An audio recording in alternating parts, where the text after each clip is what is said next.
Hello and a very warm welcome to a new episode of World Panorama, the show that gives you a rounded view of major global news. I'm Bilal Zaidi and we'll get you started with the top stories of this week.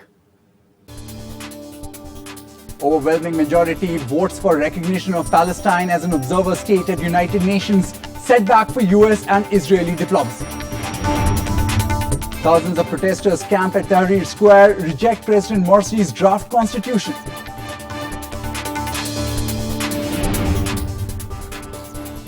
Headache for UK Prime Minister David Cameron as inquiry report on phone tapping controversy recommends media regulations. More trouble for British Petroleum in the US. Government bans the oil giant from receiving new contracts due to its misconduct in the Deepwater Horizon oil spill.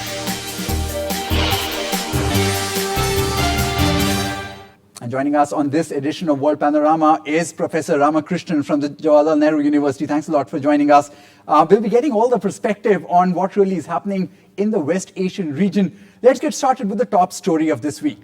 More than 130 countries voted on Thursday to upgrade Palestine to an observer state of the United Nations, a triumph for Palestinian diplomacy and a sharp rebuke to the United States and Israel. But going by the reactions, the vote seems to have done little to bring either the Palestinians or the Israelis closer to the goal they claim to seek, two states living side by side. Take a look.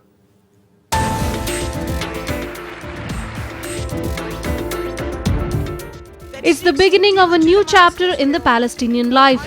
The vote by the General Assembly had 138 countries in favor, 9 opposing and 41 abstaining, eventually showing impressive backing for the Palestinians at a difficult time. The new status will give the Palestinians more tools to challenge Israel in international legal forums for its occupation activities in the West Bank, and it has also helped bolster the Palestinian Authority, weakened after 8 days of battle between its rival Hamas and Israel. It's in the court of the Israelis. They have to decide exactly what they will do, and we will react to their action. I hope that they will understand that the formula has changed, the realities have changed, and we are not really threatening right now to go immediately to anywhere. We will give them time for them to comprehend, to recorrect their policies and their actions. The remarks of the Palestinian leader tonight in New York were unfortunate.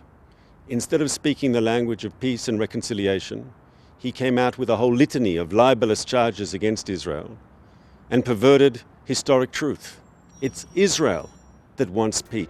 But even as a small but determined crowd of 2,000 celebrated in central Ramallah in the West Bank, there was an underlying sense of concerned resignation.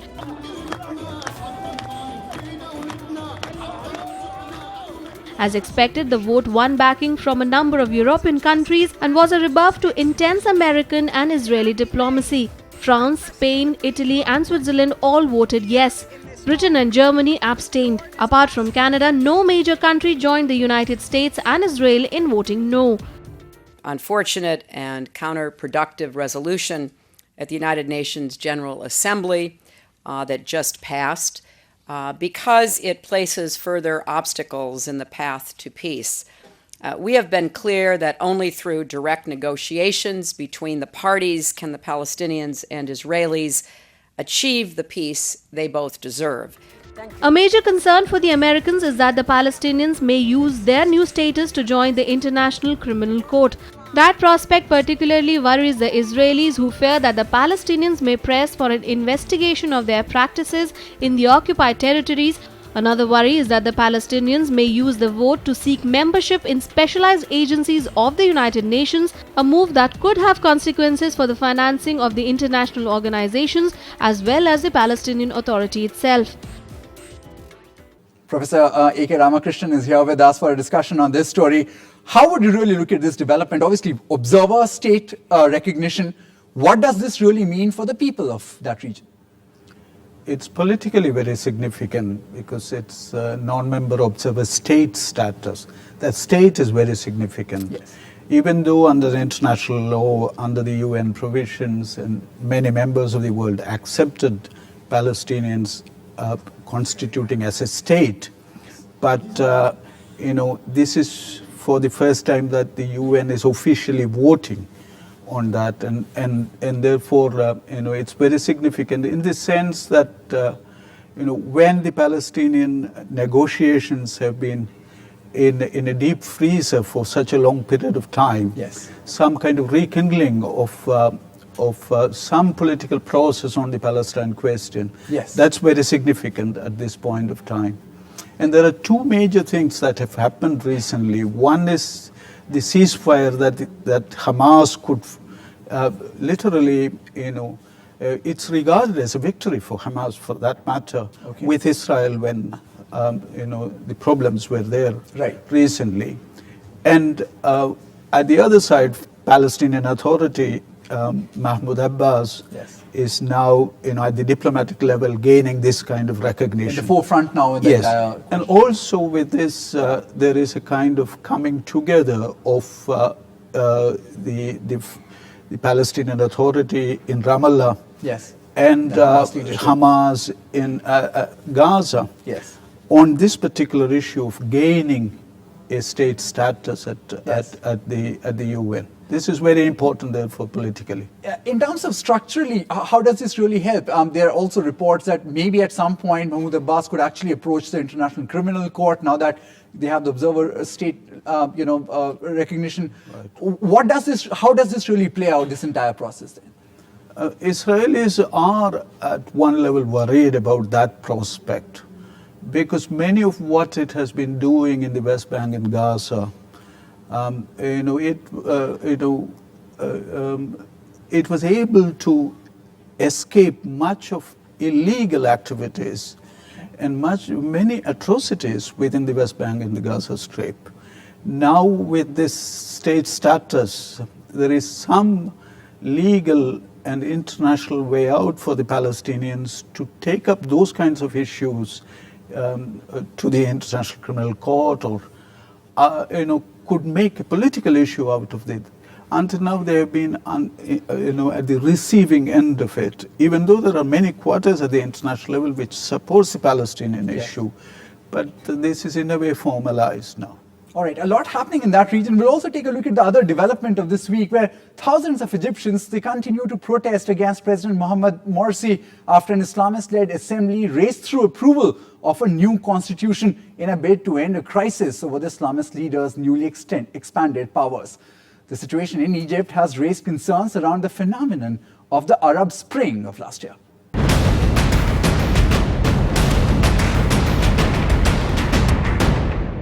They're back at Tahrir Square, echoing the chants that rang out in the same place less than 2 years ago and brought down Hosni Mubarak. And now President Morsi is on the defensive.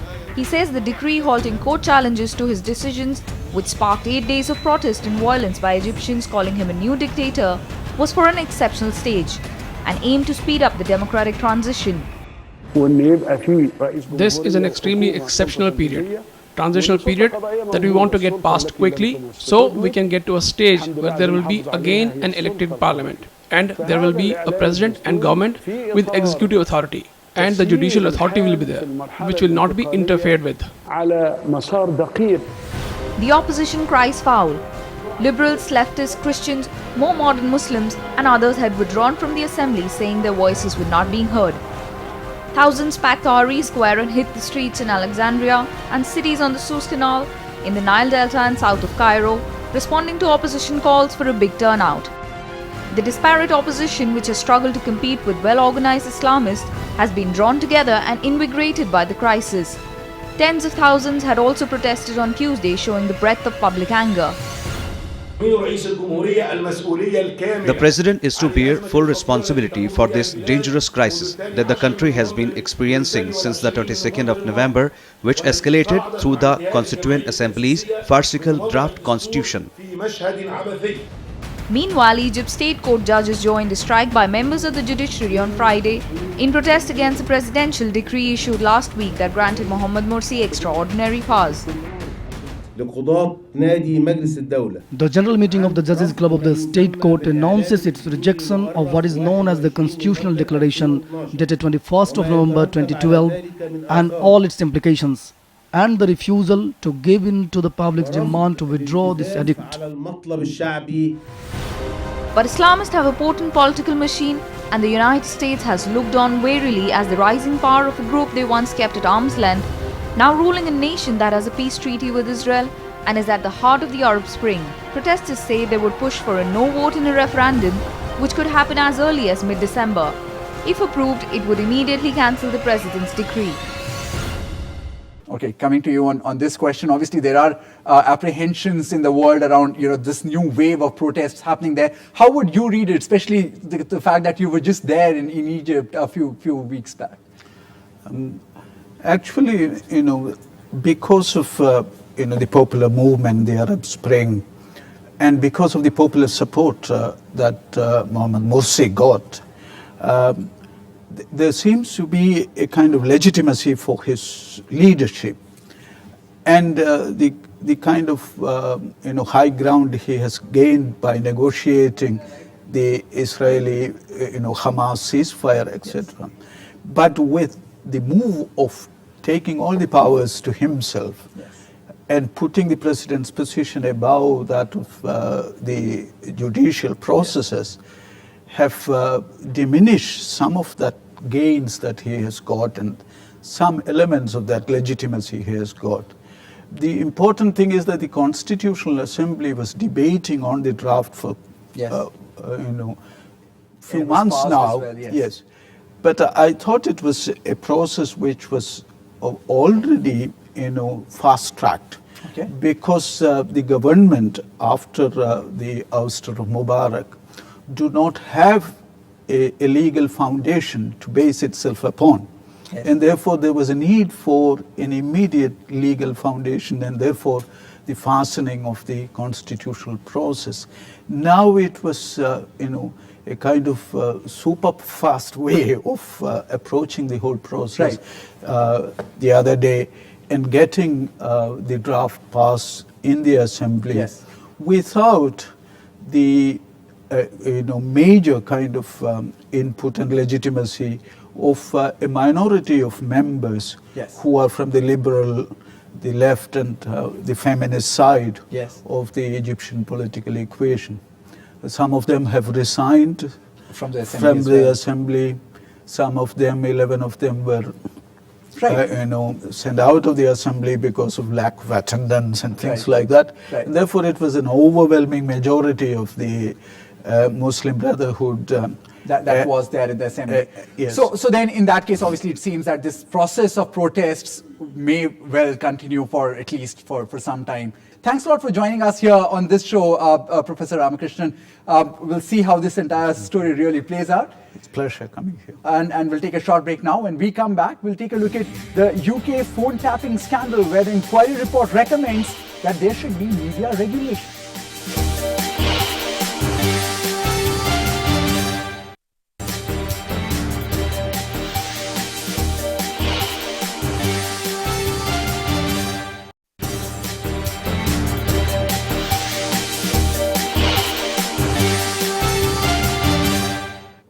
Welcome back. In a significant development in the UK, a landmark inquiry on media practices concluded that newspapers in Britain have been guilty of years of malpractice. In what is being described as a major setback to media freedom, Lord Justice Levison's landmark inquiry says the media must ultimately be regulated by law to prevent further wrongdoing.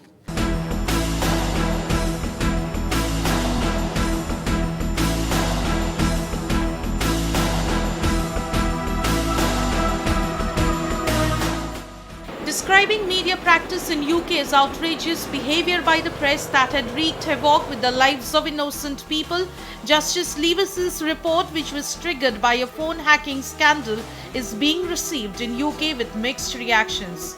Prime Minister David Cameron warned he had principled and practical concerns about crossing the Rubicon and legislating to control the press, while the Labour leader Ed Miliband insisted Parliament should put its faith in all Levison's recommendations. In an unprecedented split in the coalition, the Deputy Prime Minister Nick Clegg also backed legislation that for the first time we would have crossed the Rubicon of writing elements of press regulation into the law of the land. We should, I believe, be wary of any legislation that has the potential to infringe free speech and a free press. Months of difficult negotiations and lobbying now lie ahead, which will pit parts of the press against the victims Leveson found they had harassed. The consensus is that we welcome the contents of the report, and in particular both the findings it contains and the recommendations which are proposed. In particular, there is a clear recognition of wide-scale failings in the culture, ethics and standards of the press and the devastating consequences which this has had for the victims. Opposing a legal foundation to an independent press regulator will delight the British media ahead of the 2015 election, but will deepen a divide in Cameron's coalition government and within his own party. Leveson said there should be a new independent self-regulatory body which would be recognized in law, something the press and many within Cameron's own party, including senior ministers, have adamantly opposed as an erosion of press freedom. On to US now. An 18-month ban slapped by the Environmental Protection Agency could imperil British Petroleum position as a top offshore oil and gas producer. The Wednesday ruling bans the world's fourth largest firm from obtaining fresh US contracts over lack of business integrity shown after the 2010 Deepwater Horizon accident that caused the biggest US offshore oil spill. The London-based firm, however, is hopeful of striking an agreement to lift the ban. Here's a report.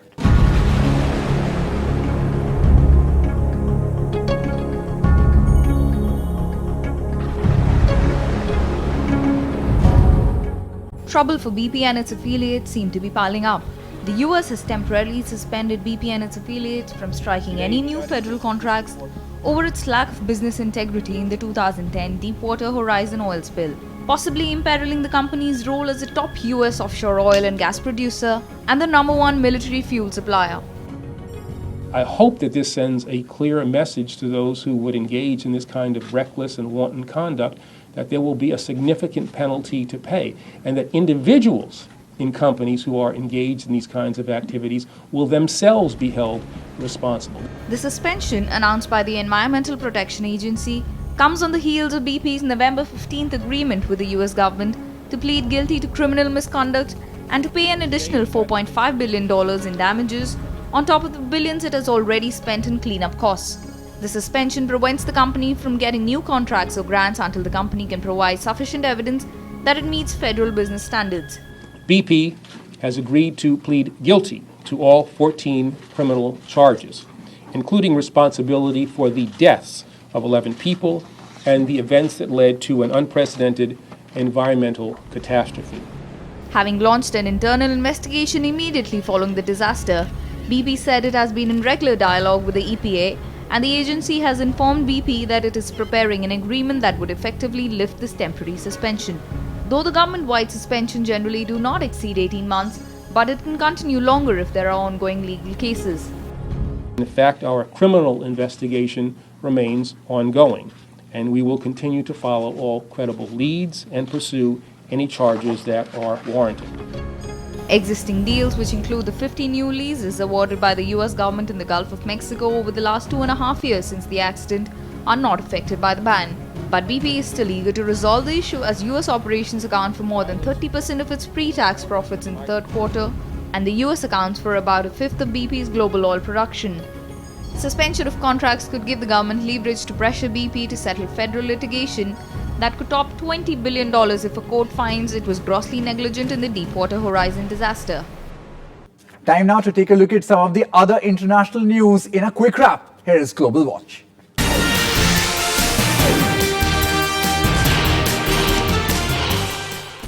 Thousands of government representatives, international organizations and civil society members have gathered in Doha for the 10-day-long UN Climate Change Conference, which kicked off on Monday. The talks call to build on and implement previously agreed decisions to curb global carbon emissions by 2020. The Doha gathering will seek to extend the Kyoto Protocol, which expires at the end of 2012, and plan the work of the Durban Platform. At the same time, about 50 developing nations have submitted to the UN so-called NAMAs or Nationally Appropriate Mitigation Actions, those set out steps they are taking to reduce emissions. In what could provide significant clues to a yet unsolved political mystery involving the death of Palestinian leader Yasser Arafat, the late icon's tomb was excavated on Tuesday and after the test unceremoniously buried. French magistrates opened a murder inquiry in August into Arafat's death in Paris after a Swiss institute said it had discovered high levels of radioactive polonium on his clothing. But just 6 hours after his exhumation, Arafat was reburied without any military honors. Cracks in Republican opposition to tax rises for the wealthy grew bigger on Wednesday as Barack Obama increased pressure on the party to accept a deal to resolve the fiscal cliff crisis before the holidays. Republican Congressman Tom Cole broke ranks to say the party should accept Obama's tax proposal. But the Republican House Speaker John Boehner shot down Cole, insisting that the party remained opposed to any such tax rises.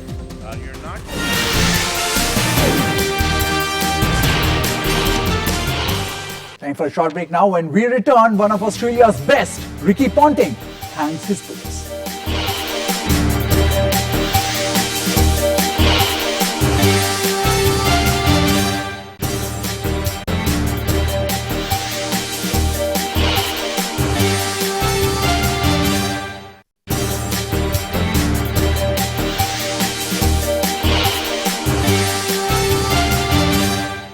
Welcome back. If you've missed the week's biggest sporting events, here's your chance to catch up. We bring you sports action.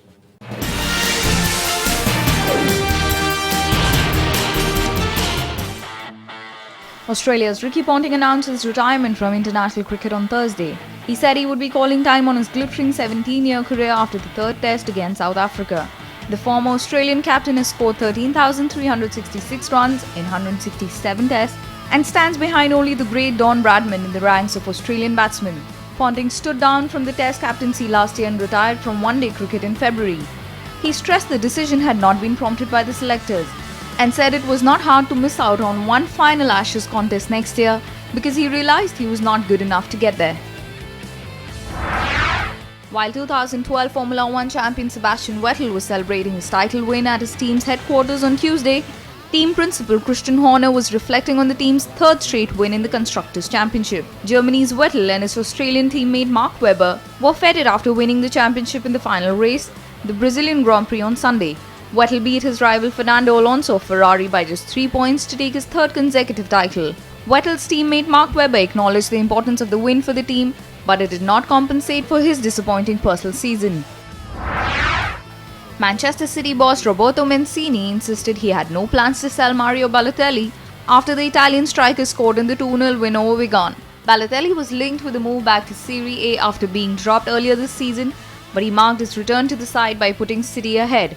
Despite Balotelli's goal, Mancini plans to continue to rotate his strikers and says he will ask more from Balotelli, with whom he has a tempestuous relationship.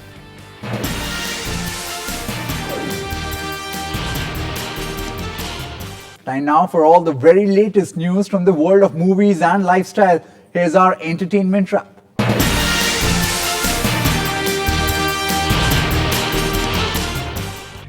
Models dressed up for an unexpected 2013 edition of the traditional Pirelli calendar launched in Rio de Janeiro on Tuesday. After 39 years of nude pictures, the Italian tire manufacturer hired US photographer Steve McCurry to shoot fully clothed models. The 23 portraits include Brazilians such as actress Sonia Braga, singer Marisa Monte and top model Isabelle Fontana. Quirky comedies Silver Linings Playbook and Moonrise Kingdom led nominations on Tuesday for the 2013 Spirit Awards, one of the largest celebrations of independent films. The two movies notched up 5 nominations apiece, including Best Feature Film and Director. Bradley Cooper and Jennifer Lawrence were both nominated for their lead roles in Silver Linings Playbook. Winners will be handed out in Santa Monica on 23rd February. New Zealand's capital city played host on Wednesday for the red carpet world premiere of The Hobbit: An Unexpected Journey. Most of the film stars attended the premiere, including British actor Martin Freeman, Andy Serkis, Hugo Weaving, Kate Blanchett and Elijah Wood. The second film, The Hobbit: The Desolation of Smaug, will be released in December next year, with the third, The Hobbit: There and Back Again, due in mid-July 2014.